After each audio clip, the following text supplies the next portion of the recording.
Hello viewers के channel में आपका एक बार फिर से स्वागत है। आज की वीडियो में हम आपको एक काढ़ा बताएंगे तेज पत्ते से।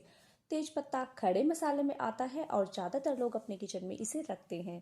तेज पत्ते का काढ़ा शरीर की कई कमियों को दूर करता है और आज आप घर पर ही तेज पत्ते की मदद से कई बीमारियों से छुटकारा पा सकते हैं।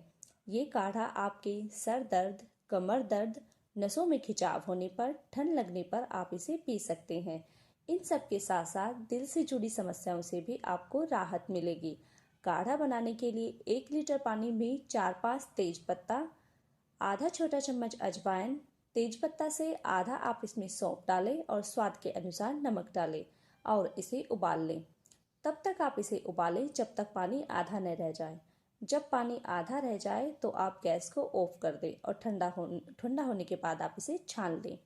एक बार में आप इसको सारा नहीं पीना है, आपको थोड़ा थोड़ा करके पीना है। 2-3 टाइम में आप इसे थोड़ा थोड़ा करके पिए और आप एक बार में 2-3 टाइम के लिए बनाकर इस काढ़े को रख सकते हैं।